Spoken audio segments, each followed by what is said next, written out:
नमो नमः। सप्तमकक्षायाः रुचिरा इति पाठ्यपुस्तकस्य अनुशिक्षणे स्वागतम्। अद्य वयं त्रिवर्णः ध्वजः इति अष्टमपाठस्य अभ्यासभागं पठामः। प्रथमः अभ्यासः। शुद्धकथनस्य समक्षम् आम्, अशुद्धकथनस्य समक्षं न इति लिखत। क अस्माकं राष्ट्रध्वजे त्रयः वर्णाः सन्ति। सत्यम्, अस्माकं राष्ट्रध्वजे त्रयः वर्णाः सन्ति। एतद् वाक्यं शुद्धम् अस्ति, अतः अत्र आम् इति लिखामः। ख ध्वजे हरितवर्णः शान्तेः प्रतीकः अस्ति। शान्तेः प्रतीकः तु श्वेतवर्णः अस्ति। हरितवर्णः तु समृद्धेः प्रतीकः अस्ति। हरितवर्णः शान्तेः प्रतीकः नास्ति, अतः न इति लिखामः। ग ध्वजे केशरवर्णः शक्त्याः सूचकः अस्ति। सत्यं, केशरवर्णः शक्त्याः सूचकः अस्ति, अतः अत्र आम् इति लिखामः। घ चक्रे 30 अराः सन्ति। 30 इत्युक्ते 30 इति आङ्ग्लभाषायाम्। चक्रे 30 अराः न सन्ति। चक्रे 24 अराः सन्ति, अतः अत्र न इति लिखामः। ङ चक्रं प्रगतेः द्योतकम्। सत्यं, चक्रं प्रगतेः द्योतकम् अस्ति, अतः अत्र आम् इति लिखामः। द्वितीयः अभ्यासः। अधोलिखितेषु पदेषु प्रयुक्तां विभक्तिं वचनं च लिखत। अत्र त्रयाणां समृद्धेः वर्णानाम् उत्साहस्य नागरिकैः सात्विकतायाः प्राणानां सभायाम् इति पदानि सन्ति। प्रथमं त्रयाणाम् इत्यस्ति। अत्र मूलशब्दः त्रि अस्ति। अस्य षष्ठी विभक्तेः बहुवचने त्रयाणाम् इति रूपं भवति। अस्य हिंदी अर्थः अस्ति तीनों का। अग्रिमं रूपम् अस्ति समृद्धेः। अत्र मूलशब्दः अस्ति समृद्धि। एतद् इकारान्तस्त्रीलिङ्गम् अस्ति। इकारान्तस्त्रीलिङ्गशब्दे एः इति कुत्र भवति? इकारान्तस्त्रीलिङ्गशब्दे एः इति षष्ठी विभक्तौ एकवचने भवति, अतः अत्र लिखामः षष्ठी विभक्तिः एकवचनम् इति। एतस्य षष्ठी विभक्तिः रूपाणि पश्यामः। समृद्धेः, समृद्ध्योः, समृद्धीनाम् इति एकवचने, द्विवचने, बहुवचने क्रमशः एतानि रूपाणि भवन्ति। अत्र एकवचने एः, द्विवचने अयोः, बहुवचने ईनाम् इति ध्वनिः प्रायः भवति। अग्रिमं रूपम् अस्ति वर्णानाम्। अत्र मूलशब्दः अस्ति वर्ण। एतद् अकारान्त पुंलिङ्गम् अस्ति। अस्य षष्ठी विभक्तौ बहुवचने वर्णानाम् इति रूपं भवति। एतस्य षष्ठी विभक्तेः रूपाणि पश्यामः। वर्णस्य, वर्णयोः, वर्णानाम् इति एकवचने, द्विवचने, बहुवचने क्रमशः रूपाणि भवन्ति। अत्र एकवचने अस्य, द्विवचने अयोः, बहुवचने आनाम् इति ध्वनिः श्रूयते। अग्रिमम् अस्ति उत्साहस्य। अत्र मूलशब्दः अस्ति उत्साह। अकारान्त पुंलिङ्गम् अस्ति। अस्य षष्ठी विभक्तेः एकवचने उत्साहस्य इति रूपं भवति। एतस्य षष्ठी विभक्तेः रूपाणि पश्यामः। उत्साहस्य, उत्साहयोः, उत्साहानाम्। अत्र एकवचने अस्य, द्विवचने अयोः, बहुवचने आनाम् इति ध्वनिः श्रूयते। अग्रिमम् अस्ति नागरिकैः। अत्र मूलशब्दः अस्ति नागरिक। अकारान्त पुंलिङ्गम् अस्ति। अस्य तृतीया विभक्तेः बहुवचने नागरिकैः इति रूपं भवति। एतस्य तृतीया विभक्तेः रूपाणि पश्यामः। नागरिकेण, नागरिकाभ्यां, नागरिकैः। अत्र एकवचने एण, द्विवचने आभ्यां, बहुवचने ऐः इति ध्वनिः श्रूयते। अग्रिमम् अस्ति सात्विकतायाः। मूलशब्दः अस्ति सात्विकता। अस्य षष्ठी विभक्तेः एकवचने सात्विकतायाः इति रूपं भवति। एतस्य षष्ठी विभक्तेः रूपाणि पश्यामः। सात्विकतायाः, सात्विकतयोः, सात्विकतानाम्। अत्र एकवचने आयाः, द्विवचने अयोः, बहुवचने आनाम् इति ध्वनिः श्रूयते। अग्रिमम् अस्ति प्राणानाम्। अत्र मूलशब्दः अस्ति प्राण। अस्य षष्ठी विभक्तेः बहुवचने प्राणानाम् इति रूपं भवति। एतस्य षष्ठी विभक्तेः रूपाणि पश्यामः। प्राणस्य, प्राणयोः, प्राणानाम्। अत्र एकवचने अस्य, द्विवचने अयोः, बहुवचने आनाम् इति ध्वनिः श्रूयते। अग्रिमम् अस्ति सभायाम्। अत्र मूलशब्दः अस्ति सभा। अस्य सप्तमी विभक्तेः एकवचने सभायाम् इति रूपं भवति। एतस्य सप्तमी विभक्तेः रूपाणि पश्यामः। सभायाम्, सभयोः, सभासु। अत्र एकवचने आयाम्, द्विवचने अयोः, बहुवचने आसु इति ध्वनिः श्रूयते। तृतीय अभ्यासः। अधोलिखितानां प्रश्नानाम् उत्तराणि एकपदेन उत्तरत। क।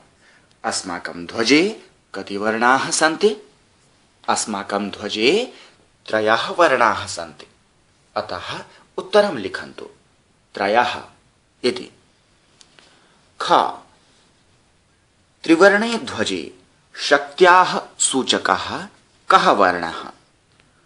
त्रिवर्णे ध्वजे शक्त्याः सूचकः केशरवर्णः अस्ति। अतः उत्तरं लिखन्तु केशरवर्णः इति। ग। अशोकचक्रं कस्य द्योतकम् अस्ति? अशोकचक्रं प्रगतेः, न्यायस्य च द्योतकम् अस्ति। अतः उत्तरं लिखन्तु प्रगतेः, न्यायस्य च इति। घ। त्रिवर्णः ध्वजः कस्य प्रतीकः? त्रिवर्णः ध्वजः स्वाधीनतायाः, राष्ट्रगौरवस्य च प्रतीकः अस्ति। अतः उत्तरं लिखन्तु स्वाधीनतायाः, राष्ट्रगौरवस्य च इति। चतुर्थः अभ्यासः। अधोलिखितानां प्रश्नानाम् उत्तराणि एकवाक्येन उत्तरत। अस्माकं ध्वजस्य श्वेतवर्णः कस्य सूचकः अस्ति? अस्य उत्तरम् एवम् अस्ति। अस्माकं ध्वजस्य श्वेतवर्णः सत्यस्य सूचकः अस्ति। अशोकस्तम्भः कुत्र अस्ति? अस्य उत्तरम् एवम् अस्ति। अशोकस्तम्भः सारनाथे अस्ति। त्रिवर्णध्वजस्य उत्तोलनं कदा भवति? अस्य उत्तरम् एवं लिखामः। त्रिवर्णध्वजस्य उत्तोलनं स्वतन्त्रता दिवसे, गणतन्त्र दिवसे च भवति। अशोकचक्रे कति अराः सन्ति? अस्य उत्तरम् एवं लिखन्तु। अशोकचक्रे 24 अराः सन्ति। पंचमः अभ्यासः। अधोलिखितवाक्येषु रेखाङ्कितपदानि आधृत्य प्रश्ननिर्माणं कुरुत। अस्माकं त्रिवर्णध्वजः विश्वविजयी भवेत्। अत्र रेखाङ्कितपदम् अस्ति त्रिवर्णध्वजः। त्रिवर्णध्वज इति अकारान्तपुंलिङ्गस्य प्रथमाविभक्तेः एकवचने त्रिवर्णध्वजः इति रूपम्। तर्हि प्रश्नः अपि पुंलिंग एकवचने भविष्यति खलु। किं शब्दस्य प्रथमा विभक्तौ एकवचने कः इति भवति। अतः त्रिवर्णस्य स्थाने कः इति लिखामः। अस्माकं कः विश्वविजयी भवेत्। स्वधर्मात् प्रमादं वयं न कुर्याम। अत्र रेखाङ्कितपदम् अस्ति प्रमादम्। प्रमादम् इति रूपं पुंलिङ्गस्य द्वितीया विभक्तेः एकवचने अस्ति। तर्हि प्रश्नः अपि द्वितीया विभक्तौ एकवचने भविष्यति खलु। किं शब्दस्य पुंलिङ्गे द्वितीया विभक्तौ एकवचने कम् इति भवति। अतः प्रमादं स्थाने कम् इति लिखामः। स्वधर्मात् कम् वयं न कुर्याम। एतत् सर्वम् अस्माकं नेतॄणां सद्बुद्धेः सत्फलम्। अत्र रेखाङ्कितपदम् अस्ति सद्बुद्धेः। सद्बुद्धेः इति रूपम् इकारान्तस्त्रीलिङ्गस्य षष्ठी विभक्तौ एकवचने अस्ति। तर्हि प्रश्नः अपि स्त्रीलिङ्गे षष्ठी विभक्तौ एकवचने भविष्यति खलु। किं शब्दस्य स्त्रीलिङ्गे षष्ठी विभक्तौ एकवचने कस्याः इति भवति। अतः सद्बुद्धेः स्थाने कस्याः इति लिखामः। कस्याः इत्युक्ते किसका। अतः प्रश्नः भवति एतत् सर्वम् अस्माकं नेतॄणां कस्याः सत्फलम्। शत्रूणां समक्षं विजयः सुनिश्चितः भवेत्। अत्र रेखाङ्कितपदम् अस्ति शत्रूणाम्। शत्रूणाम् इति रूपम् उकारान्त पुंलिङ्गस्य षष्ठी विभक्तौ बहुवचने अस्ति। तर्हि प्रश्नः अपि पुंलिङ्गे षष्ठी विभक्तौ बहुवचने भविष्यति खलु। किं शब्दस्य पुंलिङ्गे षष्ठी विभक्तौ बहुवचने केषाम् इति भवति। अतः शत्रूणां स्थाने केषाम् इति लिखामः। केषाम् इत्युक्ते किनका। अतः प्रश्नः भवति केषां समक्षं विजयः सुनिश्चितः भवेत्। आगच्छन्तु षष्ठाभ्यासात् पूर्वं वयम् आकारान्तस्त्रीलिङ्गस्य अभ्यासं पश्यामः। आकारान्तस्त्रीलिङ्गशब्दः अस्ति लता। तस्य समस्तविभक्तिषु रूपाणि अवलोकयामः। लता शब्दः आकारान्तस्त्रीलिङ्गः अस्ति। लता शब्दस्य प्रथमा विभक्तौ एकवचने लता, द्विवचने लते, बहुवचने लताः इति रूपाणि सन्ति। द्वितीया विभक्तौ एकवचने लतां, द्विवचने लते, बहुवचने लताः इति। तृतीया विभक्तौ एकवचने लतया, द्विवचने लताभ्यां, बहुवचने लताभिः इति। चतुर्थी विभक्तौ एकवचने लतायै, द्विवचने लताभ्यां, बहुवचने लताभ्यः इति। पंचमी विभक्तौ एकवचने लतायाः, द्विवचने लताभ्यां, बहुवचने लताभ्यः इति। षष्ठी विभक्तौ एकवचने लतायाः, द्विवचने लतयोः, बहुवचने लतानाम् इति। सप्तमी विभक्तौ एकवचने लतायां, द्विवचने लतयोः, बहुवचने लतासु इति। संबोधनस्य एकवचने हीलते, द्विवचने हीलते, बहुवचने हीलताः भवति। लता शब्दस्य प्रथमा विभक्तौ लता, लते, लताः। अत्र अन्ते आ, ए, आह इति ध्वनिः श्रूयते। यथा लता, लते, लताः। द्वितीया विभक्तौ लतां, लते, लताः अस्ति। अत्र अन्ते आम्, ए, आह इति ध्वनिः श्रूयते। यथा लतां, लते लताः। तृतीया विभक्तौ लतया लताभ्यां लताभिः। अत्र अन्ते अया आभ्याम् आभिः इति ध्वनिः श्रूयते।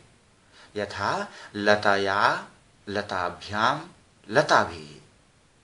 चतुर्थी विभक्तौ लतायै लताभ्यां लताभ्यः। अत्र अन्ते आयै आभ्याम् आभ्यः इति ध्वनिः श्रूयते। यथा लतायै लताभ्यां लताभ्यः। पंचमी विभक्तौ लतायाः लताभ्यां लताभ्यः। अत्र अन्ते आयाः आभ्याम् आभ्यः इति ध्वनिः श्रूयते। यथा लतायाः लताभ्यां लताभ्यः। षष्ठी विभक्तौ लतायाः लतयोः लतानाम्। अत्र अन्ते आयाः अयोः आनाम् इति ध्वनिः श्रूयते। यथा लतायाः लतयोः लतानाम्। सप्तमी विभक्तौ लतायां लतयोः लतासु। अत्र अन्ते आयाम् अयोः आसु इति ध्वनिः श्रूयते। यथा लतायां लतयोः लतासु। संबोधने हीलते हीलते हीलताः। तस्य एकवचनस्य अन्ते ए, द्विवचनस्य अन्ते ए, बहुवचनस्य अन्ते आह भवति। संबोधने हे इति आगच्छति। षष्ठः अभ्यासः। उदाहरणानुसारं समुचितैः पदैः रिक्तस्थानानि पूरयत। अत्र प्रदत्तशब्दाः सन्ति पट्टिका, अग्निशिखा, ऊर्जा, अहिंसा, सफलता, सूचिका। उपर्युक्ताः सर्वे शब्दाः आकारान्तस्त्रीलिङ्गे सन्ति। वयम् आकारान्तस्त्रीलिङ्गस्य लता शब्दं दृष्टवन्तः। अतः तद्वदेव एतेषामपि संयोजनं कुर्मः। अत्र प्रथमम् उदाहरणम् अस्ति पट्टिका। आकारान्तस्त्रीलिङ्गेषु शब्देषु षष्ठी विभक्तौ आयाः अयोः आनाम् इति ध्वनिः अन्ते श्रूयते। अतः पट्टिका शब्दस्यापि षष्ठी विभक्तौ पट्टिकायाः पट्टिकयोः पट्टिकानाम् इति रूपाणि उदाहरणरूपेण दत्तानि सन्ति। अग्निशिखा इत्यस्य सप्तमी विभक्तेः रूपाणि रिक्तस्थाने पूरणीयानि सन्ति। अग्निशिखा अपि आकारान्तस्त्रीलिङ्गशब्दः अस्ति। आकारान्तस्त्रीलिङ्गस्य सप्तमी विभक्तौ अन्ते आयाम् अयोः आसु इति ध्वनिः श्रूयते। अतः अग्निशिखायाम् अग्निशिखयोः अग्निशिखासु इति रूपाणि भवन्ति। रिक्तस्थाने अग्निशिखयोः अग्निशिखासु इति रूपाणि क्रमशः सप्तमी विभक्तौ द्विवचने बहुवचने च लिखामः। ऊर्जा शब्दस्य चतुर्थी विभक्त्या रिक्तस्थानं पूरणीयम् अस्ति। चतुर्थी विभक्तौ आयै आभ्याम् आभ्यः इति ध्वनिः भवति। अतः ऊर्जायै ऊर्जाभ्याम् ऊर्जाभ्यः इति। रिक्तस्थाने ऊर्जायै ऊर्जाभ्यः इति पूरयामः। अग्रिमः शब्दः अस्ति अहिंसा। एतस्य द्वितीया विभक्तौ पूरणीयम् अस्ति। द्वितीया विभक्तौ आम् ए आह इति ध्वनिः भवति। अतः अहिंसाम् अहिंसे अहिंसाः इति। रिक्तस्थाने अहिंसे अहिंसाः कुर्मः। अग्रे अस्ति सफलता। एतस्य पंचमी विभक्तौ पूरणीयम् अस्ति। पंचमी विभक्तौ आयाः आभ्याम् आभ्यः इति भवति। अतः सफलतायाः सफलताभ्याम् सफलताभ्यः इति। रिक्तस्थाने सफलतायाः सफलताभ्यः इति योजयामः। अग्रिमः शब्दः सूचिका अस्ति। इत्यस्य तृतीया विभक्तौ रूपाणि योजनीयानि सन्ति। तृतीया विभक्तौ अन्ते अया, आभ्याम्, आभिः इति ध्वनिः भवति। अतः सूचिकाया, सूचिकाभ्याम्, सूचिकाभिः इति। अत्र रिक्तस्थाने सूचिकाभ्याम्, सूचिकाभिः इति लिखामः। सप्तमः अभ्यासः समुचितमेलनं कृत्वा लिखत। अत्र क, ख इति स्तम्भद्वयम् अस्ति। क स्तम्भे केचन पाठान्तर्गताः शब्दाः प्रदत्ताः सन्ति। ख स्तम्भे अपि काश्चन पङ्क्तयः सन्ति। तयोः उचितं मेलनं करणीयम् अस्ति। प्रथमम् अस्ति केशरवर्णः। पाठे केशरवर्णः शौर्यस्य, त्यागस्य च सूचकः अस्ति इति पठितवन्तः। अतः केशरवर्णः इत्यस्य मेलनं शौर्यस्य, त्यागस्य च सूचकः इति अनया पङ्क्त्या सह कुर्मः। हरितवर्णः। पाठे हरितवर्णः सुषमायाः, ऊर्जस्वितायाः च सूचकः इति दत्तम् अस्ति। अतः हरितवर्णः इत्यस्य मेलनं सुषमायाः, ऊर्जस्वितायाः च सूचकः इति अनया सह कुर्मः। अशोकचक्रम्। पाठे वयं पठितवन्तः यत् अशोकचक्रम् अस्माकं प्रगतेः, अस्माकं न्यायस्य च प्रवर्तकम् अस्ति। अतः अशोकचक्रम् इत्यस्य योजनं प्रगतेः, न्यायस्य च प्रवर्तकम् इति अनया पङ्क्त्या सह कुर्मः। त्रिवर्णः ध्वजः। वयं जानीमः यत् त्रिवर्णः ध्वजः अस्माकं स्वाधीनतायाः, राष्ट्रगौरवस्य च प्रतीकः अस्ति इति पाठे आसीत्। अतः एतस्य मेलनं स्वाधीनतायाः, राष्ट्रगौरवस्य च प्रतीकः इति अनया सह एव कुर्मः। त्रिवर्णध्वजस्य स्वीकरणम्। त्रिवर्णध्वजस्य स्वीकरणम् इति अन्तिमम् अस्ति। वयं पठितवन्तः यत् अस्माकं त्रिवर्णध्वजस्य स्वीकरणं 22 जुलाई 1740-1900 वर्षे जातम्।